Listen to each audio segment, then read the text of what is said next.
नमस्कार दोस्तों, आइए देखा जाए सीटेट 2022-23 में जो परीक्षाएं चल रही हैं 9, 10, 11, 12, 13, 17, 18, 19, जो 19 तारीख को पेपर हुआ है उसमें एक क्वेश्चन ये पूछा गया था। इन सभी पेपरों से जो क्वेश्चन पूछे गए हैं उनको हम लोग देखेंगे क्रमवार, एक एक प्रश्न को देखेंगे और सीखेंगे ताकि इससे संबंधित कोई भी प्रश्न आ जाए तो उसको हम लोग आसानी से कर पाएँ।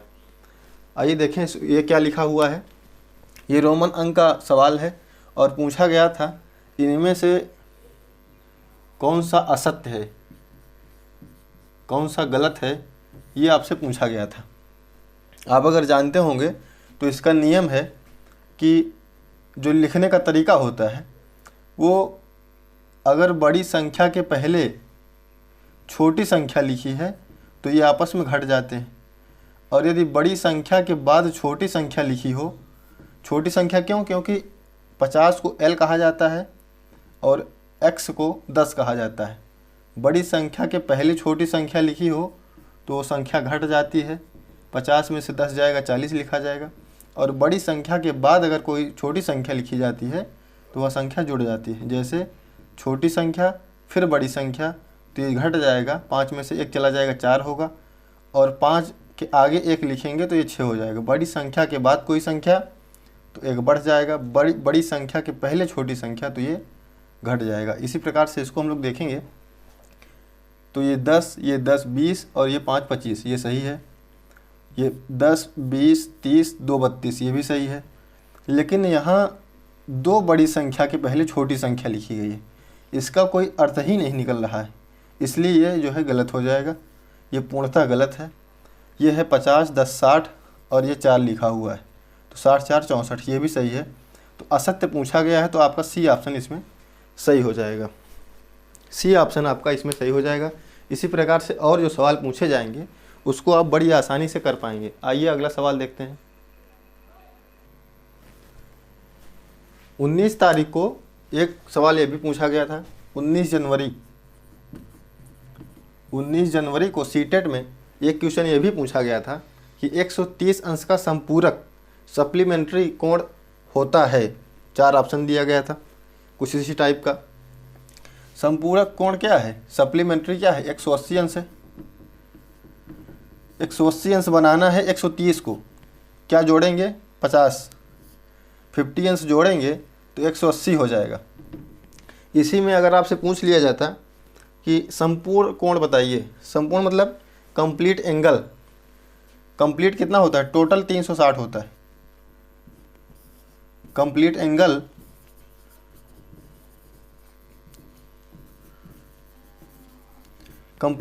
क्या होता है, 360 अंश होता है। 360 अंश को कोई भी मान देकर पूछा जाएगा तो इसमें आप घटा बढ़ाकर बता सकते हैं। इसका ऑप्शन बी होगा, 50 होगा। एक दूसरा आपसे कम्प्लीमेंट्री पूछ सकता है, पूरक कोण होता है। क्या होता है, पूरक कोण।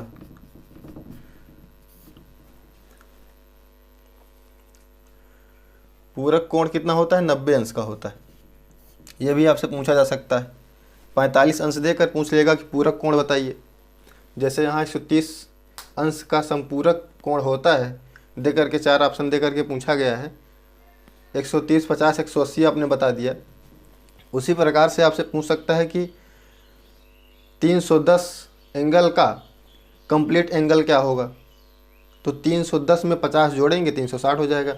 तो कंप्लीट एंगल का भी आप सवाल कर सकते हैं। पूरक कोण आपसे पूछा जा सकता है जो कि 90 अंश का होता है। 30 दे करके पूछ लेगा पूरक बताइए, तो आप 60 जोड़ेंगे तो 90 हो जाएगा। पूरक कोण को अंग्रेजी में कहते हैं कम्प्लीमेंट्री एंगल। इस प्रकार से आप कर सकते हैं। आइए अगला क्वेश्चन देखते हैं। एक प्रश्न ये पूछा गया था, इसमें आपसे पूछा गया था कि कौन सा ऑप्शन असत्य होगा, कौन सा ऑप्शन असत्य होगा, गलत होगा, ये आप बताइए। यदि आप इन सभी को जानते हैं तो आप बता पाएंगे। ये होता है योग का क्रम विनिमय नियम। योग का क्रम विनिमय नियम क्या होता है कि अगर इन दोनों डाटा को आप जोड़ें, ए का मान 1 मान लीजिए, बी का मान 2 मान लीजिए, बराबर बी का मान कितना है 2, ए का मान कितना है 1, और जोड़ेंगे तो 3 बराबर 3 हो जाएगा। इस प्रकार से सही हो जाएगा। इसको कहते हैं योग का क्रम विनिमय नियम। और वहीं पर इसको a गुणे b बराबर b गुणे a, इसको योग, इसको जो है गुणन का क्रम विनिमय नियम कहते हैं। क्या कहते हैं? क्रम विनिमय नियम। इसमें भी आप 2 3 मान लें, 1 2 मान लें, 5 6 मान लें, कुछ भी मान लें, तो जो लेफ्ट हैंड साइड में आएगा वही राइट हैंड साइड में आएगा और इस प्रकार से ये सही हो जाएगा। लेकिन माइनस में ऐसा कुछ नहीं होता है। माइनस में आप 1 - 2 करेंगे, 2 - 1 करेंगे तो यहाँ पर -1 आ जाएगा, यहाँ पर 1 आ जाएगा, इस प्रकार से ये गलत हो जाएगा। और इसको कहते हैं साहचर्य का नियम। ये क्या है? साहचर्य का नियम है। अगर यहीं पर a गुणे b प्लस c कर दें बराबर b गुणे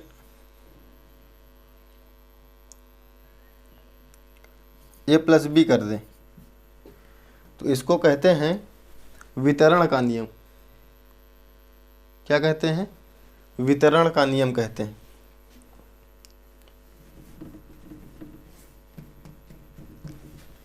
इसको कहते हैं वितरण का नियम। इस प्रकार से आप कर सकते हैं। इसमें आपका ऑप्शन जो असत्य पूछा गया है, सी ऑप्शन आपका सही हो जाएगा। इस प्रकार से आगे भी अगर पूछा जाता है आपसे तो आप जानते रहेंगे, आप बता पाएंगे। कहीं भी आपसे पूछ लिया जाएगा तो आप इसको बड़े आसानी से कर पाएंगे। आइए अगला क्वेश्चन देखते हैं। अगला प्रश्न आपसे ये पूछा गया है, यदि ये संख्या दी गई है, इसमें ये जो है 6 से विभाज्य है, तो यहाँ पर k का मान आपको बताना है। ये जो k लिखा है इसका मान आपको बताना है।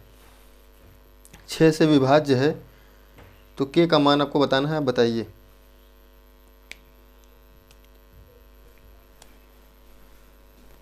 क्या है?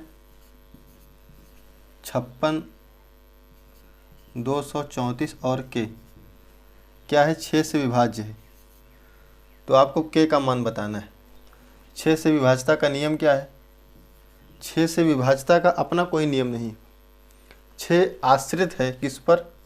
2 और 3 पर। यदि कोई संख्या 2 और 3 से विभाज्य हो जाए तो वह संख्या 6 से विभाज्य हो जाएगी। 2 से विभाज्यता का नियम क्या है कि जो आखिरी संख्या है वो सम होनी चाहिए। अगर आप 1 रख देंगे, 3 रखेंगे, 5 रखेंगे तो 2 से विभाज्य हो ही नहीं सकता, और 2 से नहीं होगा तो 6 से भी नहीं होगा। ऐसे ही आप डायरेक्ट कर सकते थे कि आपका ऑप्शन जो है बी सही हो जाएगा। और 3 से विभाज्यता का नियम है कि जो सभी संख्याएं लिखी गई हैं उनका योग 3 से यदि कट जाता है तो वह संख्या आपसे 3 से विभाज्य हो जाएगी। 3 से विभाज्य करेंगे, 3 दूनी 6, ये 3 कट जाएगा, 4 2 6 कट गया, बचा 5। 5 में ऐसी कौन सी संख्या जोड़ें कि 3 से कट जाए? तो 5 और 4 9 9 हो जाएगा, 9 3 से कट जाएगा। इस प्रकार से ऑप्शन बी आपका सही हो जाएगा। तो दोनों प्रकार से आप कर सकते हैं। डायरेक्ट भी बता सकते थे और 3 को लेकर भी बता सकते हैं। इस प्रकार से कर सकते हैं। और कोई प्रश्न इसी प्रकार का पूछा जाएगा तो आप बड़ी आसानी से कर पाएंगे। ये प्रश्न 19 दिसंबर को पूछा गया है। 19 जनवरी 2023। ये 11 से भाज्यता से पूछा गया है। यदि एक 7 अंकों की संख्या जो कि है 346 P 504 11 से विभाज्य है तो P का मान बताइए। यहाँ जो P लिखा हुआ है इसका मान पूछा गया है। 11 से विभाज्यता का नियम अगर आप जानते हैं तो बड़े आसानी से P का मान बता पाएंगे। इसका नियम होता है 11 से विभाज्य का जो नियम होता है वो होता है कि एक संख्या के गैप को छोड़कर दूसरी संख्या को लेकर आप जोड़ें। 3 को लें, 4 को छोड़ें, 6 को लें, फिर P को छोड़ें, 5 को लें, फिर हर क्रमागत एक संख्या को छोड़कर लेकर जोड़ें। 6 3 9 5 11, 6 3 9 9 5 14 4 18 जोड़ेंगे तो मिल जाएगी 18 ऊपर वाली संख्या, और नीचे वाली संख्या को गैप करके जोड़ेंगे 4P और यहाँ 0 4P। ऐसी कौन सी संख्या ऑप्शन से लेकर के आप घटाएंगे? ऐसी कोई संख्या इसमें जोड़िए P की जगह पे कि 11 से विभाज्य हो जाए। 0 जोड़ेंगे तो कितना हो जाएगा, 14 हो जाएगा। 14 11 से भाज्य नहीं है। 2 जोड़ेंगे 4 2 6, 12 11 से भाज्य नहीं है। और 3 जोड़ेंगे तो 4 3 7, 11 7 18। 11 जो है 11 से भाज्य होता है, इसलिए ऑप्शन सी आपका सही हो जाएगा। 11 से भाज्यता का नियम होता है कि दोनों को जोड़ करके और फिर घटा करके भाग दें, और अगर शेषफल में, अगर आपके उत्तर में 0 मिल जाए, है ना, 1 मिल जाए या 11 मिल जाए, तो वह संख्या 11 से भाज्य हो जाएगी। इस प्रकार से ऑप्शन सी आपका सही हो जाएगा। आइए अगला प्रश्न देखते हैं। अगला प्रश्न पूछा गया है, 1 से 100 के बीच अभाज्य युग्म की संख्या ज्ञात कीजिए। हर शिफ्ट में ये इस टाइप का प्रश्न पूछा जा रहा है, ज़्यादातर यही क्वेश्चन पूछा जा रहा है। 19 को भी पूछा गया है, 19 जनवरी को भी, 19 जनवरी 2023 को भी ये सवाल पूछा गया है कि 1 से 100 के बीच अभाज्य युग्म की संख्या बताइए। अभाज्य संख्या नहीं बताना है, अभाज्य युग्म की संख्या, युग्मों की संख्या, युग्म की संख्या बताइए। तो 1 से 100 के बीच में 8 अभाज्य युग्म होते हैं। कितने होते हैं? 8 अभाज्य युग्म होते हैं। सी ऑप्शन आपका सही हो जाएगा। अगर आप जानना चाहें कौन कौन सा होता है, तो सबसे पहला होता है 3 और 5, दूसरा होता है 5 और 7, 3 5 5 7,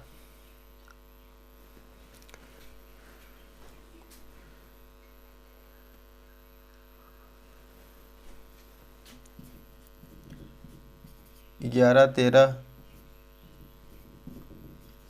13 16, 3 5 5 7, 11 13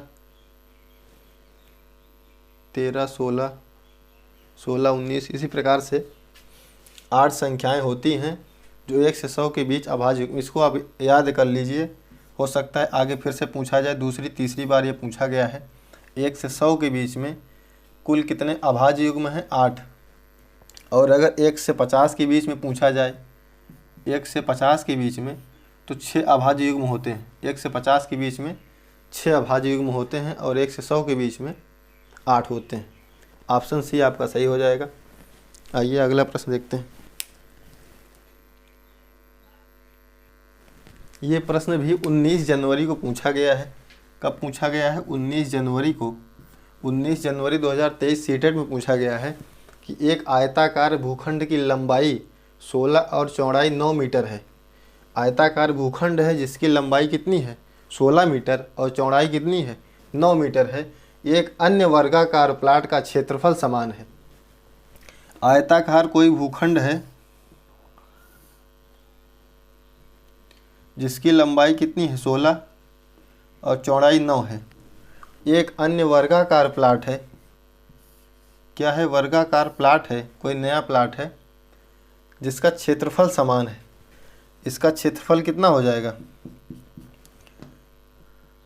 क्षेत्रफल बराबर क्या होता है? लंबाई गुणे चौड़ाई। 144 मीटर हो जाएगा। क्या क्षेत्रफल हो जाएगा इसका? तो इसका भी क्षेत्रफल कितना हो जाएगा? 144 मीटर। 144 मीटर। और क्षेत्रफल क्या होता है इसका? वर्ग का ए स्क्वायर। ए स्क्वायर मतलब क्षेत्रफल आ गया 12। अगर एक भुजा 12 है इसकी, तो इसकी सभी भुजाएं कितनी हो जाएंगी? 12। और पूछा है कि नए प्लाट का परिमाप बताइए। परिमाप क्या होता है? सभी भुजाओं का योग। तो 12 चौक 48, 12 12 4 बार जोड़ेंगे तो इसका जो परिमाप आ जाएगा 48। पूछा गया है एक आयताकार भूखंड की लंबाई 16 चौड़ाई 9 मीटर है। एक अन्य वर्गाकार प्लाट का क्षेत्रफल समान है। क्षेत्रफल समान है, इसका भी क्षेत्रफल 144 है, तो इसका भी कितना होगा? 144। और वर्ग का क्षेत्रफल होता है ए स्क्वायर। इसका ए स्क्वायर निकालेंगे तो 12 आ जाएगा। और एक भुजा का मान 12, तो सभी भुजाओं का मान 12। और परिमाप पूछा गया है, परिमाप होता है क्या? सभी भुजाओं का योग। 12 4 बार जोड़ेंगे या 12 गुणे 4 करेंगे तो हो जाएगा 48। आपका उत्तर आ जाएगा 48 उत्तर आ जाएगा। इसी प्रकार से और कोई प्रश्न आएगा तो आप कर पाएंगे। अगला प्रश्न देखते हैं। अगला प्रश्न पूछा गया है 19 जनवरी 2023 को कि प्रथम 10 प्राकृत संख्याओं का माध्य बताइए। प्रथम 10 प्राकृत संख्याओं का माध्य बताइए। माध्य मतलब मीन, माध्य मतलब बीच वाली संख्या। 1 से लेकर 10 तक की संख्या दी गई। प्राकृतिक संख्या क्या होती है? 1 से लेकर 10 तक की प्राकृतिक संख्या दी गई है, इसके बीच की संख्या पूछा गया है। 5 और 6 के बीच की संख्या क्या होगा? 5.5, 5.5। 1 से 10 तक के बीच की संख्या क्या होगी? 5.5। नहीं तो इसका फार्मूला होता है क्या? n+1/2। n का मान क्या है? 10। 10 + 1/2, 11/2, 5.5 आपका उत्तर हो जाएगा। इस प्रकार से कर सकते हैं। 20 प्राकृतिक संख्याओं का माध्य जो भी पूछा जाएगा इसी प्रकार आप कर पाएंगे। 19 जनवरी 2023 को ये क्वेश्चन भी पूछा गया है। साल और महीना का अंतर घटाना पूछा गया है कि 62 साल 12 महीना मतलब 63 साल। 12 महीने मतलब 1 साल। 63 साल और यह 19 साल 23 महीना। 19 में 1 दे दो 20 साल हो जाएगा। 20 साल और 12 इसमें से कम हो जाएगा। 23 में से 12 कम हो जाएगा, है ना।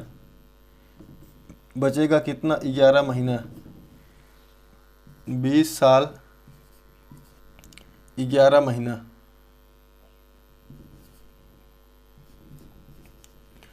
अगर 63 में से 1 साल हम लोग निकाल दें तो इधर क्या बच जाएगा? 12 महीना और ये 62 हो जाएगा। इस प्रकार से घट सकता है। 12 में से 1 जाएगा, एक महीना, और ये 62 में से 20 जाएगा, 42 बचेगा। 42, 20, 62 तो 42 साल 1 महीना। 42 साल 1 महीना आपका उत्तर हो जाएगा। इसको सेम रहने दें आप, और इसमें से 1 साल इसको देकर 12 महीना इसको देंगे, ये 20 साल हो जाएगा। 20 साल 11 महीना घटाएंगे तो 42 साल 1 महीना बचेगा। 42 साल 1 महीना। इस प्रकार से 12 महीना को 1 साल, 1 साल को 12 महीना करके इसको आप घटा सकते हैं। यहाँ पूछा गया है, सवाल दिया गया था कि निम्नलिखित में से किस डाटा को लेकर त्रिभुज नहीं बनाया जा सकता है। 3 डाटा ऐसे होंगे, 3 विकल्प ऐसे दिए होंगे जिसको लेकर आप त्रिभुज बना सकते हैं, और कोई इनमें से एक ऐसा होगा जिसको लेकर त्रिभुज नहीं बनाया जा सकता है। तो त्रिभुज बनने के नियम आपको पता होंगे, तभी आप बता पाएंगे कि किससे बनेगा और किससे नहीं बनेगा। तो सबसे पहले आप ये जानें कि 2 भुजाओं का योग तीसरी भुजा से अधिक होना चाहिए। पहला नियम यह है।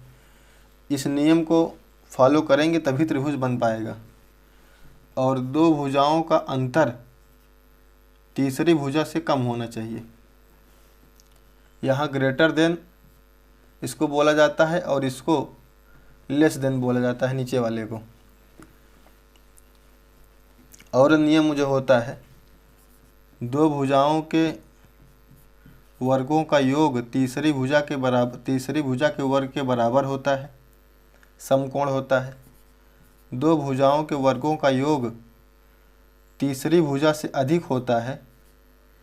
ये किस में होता है? अधिक कोण में होता है। और 2 भुजाओं के वर्गों का योग तीसरी भुजा के वर्ग से कम होता है, ये न्यून कोण में होता है। समकोण, अधिक कोण, न्यून कोण। इन 5 नियमों को फॉलो करेंगे तभी त्रिभुज बन पाएगा। ये तो फॉलो हो जा रहा है किससे? समकोण वाले से। तीनों बराबर हैं, इससे बन जाएगा। 5, 3, 8। 5 और 3, 8। तीसरी भुजा अधिक है 2 भुजाओं के योग से। 2 भुजाओं के योग से तीसरी भुजा, इससे भी क्या बन जाएगा? त्रिभुज बन जाएगा। और इसमें भी ये नहीं बन पाएगा, इसमें बन जाएगा 13 7 18, दो भुजाओं का योग तीसरे से क्या है, अधिक है। तो यहाँ ऑप्शन आपका सी सही हो जाएगा। यहाँ 7 4 11 और तीसरी भुजा 4 4 8, तीसरी भुजा कम हो रही है, तीसरी भुजा कम हो जाएगी। दोनों को जोड़ेंगे तो तीसरी भुजा कम हो जाएगी, चाहे इसको इसको जोड़ लें 8 हो जाएगा, या इसको इसको जोड़ लें 11 हो जाएगा, तीसरी भुजा कम हो जा रही है। इस प्रकार से ऑप्शन सी से त्रिभुज नहीं बनाया जा सकता है। ऑप्शन सी को लेकर त्रिभुज नहीं बनाया जा सकता है। एक प्रश्न और इसी टाइप का पूछा गया है, इसी में देख लेते हैं बिना स्टॉप किए। इसमें दिया है 3 4 5, कौन सी समकोण त्रिभुज की भुजाएं नहीं हो सकती। जो ऑप्शन दिए गए हैं, पूछा गया है कौन सी समकोण त्रिभुज की भुजा नहीं हो सकती। समकोण ये है त्रिभुज, नहीं हो सकती है, नहीं बन सकती है। 3 4 5, 3 है, 4 है, 5 है। अगला डाटा है 5 12 13, 5 12 13। अगला है 8 15 17, 8 15 17, 9 11 15, 9 11 और 15। समकोण मतलब दो भुजाओं के वर्गों का योग तीसरी भुजा के वर्ग के बराबर होना चाहिए। यह है समकोण, दो भुजाओं के वर्गों का योग तीसरी भुजा के वर्ग के बराबर होना चाहिए। 16 9 25, 4 का वर्ग 16, 3 का वर्ग 9, दोनों को जोड़ेंगे 25, और इसका मान भी क्या है 25, तो इससे बन जाएगा। इसको देखें,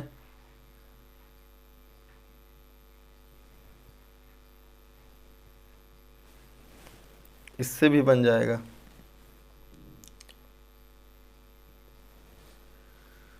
इससे भी बन जाएगा, इससे भी बन जाएगा। 15 8 23 और 17 के वर्ग से। ऑप्शन डी, ऑप्शन डी आपका इसमें सही नहीं लग रहा है। ऑप्शन डी ही आपका सही हो जाएगा। ऑप्शन डी से त्रिभुज नहीं बन पाएगा, बाकी तीनों ऑप्शन से बन जाएंगे। तीनों ऑप्शन से त्रिभुज बन जाएंगे, लेकिन ऑप्शन डी से नहीं बन पाएगा। आइए अगला प्रश्न देखते हैं।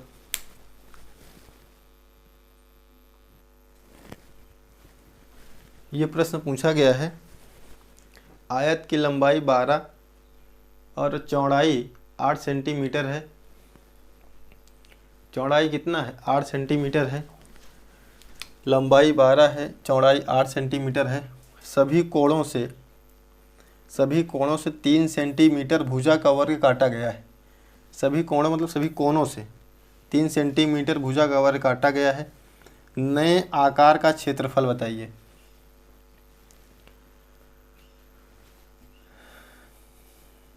ये आयत है, भुजा कितनी है, 12 है और 8 है ना। इसका क्षेत्रफल कितना हो जाएगा, लंबाई गुणा चौड़ाई, 12 8 96। इसका क्षेत्रफल है 96। 3 सेंटीमीटर का भुजा, 3 सेंटीमीटर भुजा का वर्ग काटा गया है। वर्ग मतलब 3 सभी, 3 चारों साइड में। इसका क्षेत्रफल कितना हो जाएगा, 9 यहाँ, 9 यहाँ से, 9 यहाँ से, 9 यहाँ से। ये बनेगा किस प्रकार से जानते हैं, इस प्रकार से। ये इस प्रकार से बनेगा।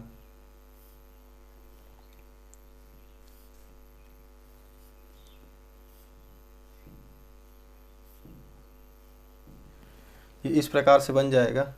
पूछा गया है इसका क्षेत्रफल बताइए। नए आकार का क्षेत्रफल पूछा गया है, ये है 96 और ये इसमें बनेगा 9 9 9 9 9 चौक 36।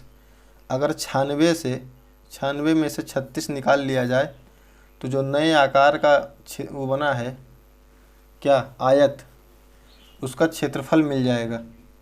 6 में से 6 जाएगा 0, 9 चौक 36 ही होगा ना, और 9 में से 3 गया 6, 60। इसका क्षेत्रफल जो मिल जाएगा, नए आकार का जो क्षेत्रफल मिलेगा वो मिल जाएगा 60। नए आकार का क्षेत्रफल 60 मिल जाएगा। क्वेश्चंस पसंद आए हों तो वीडियो को लाइक करिए, सब्सक्राइब करिए, शेयर करिए। धन्यवाद।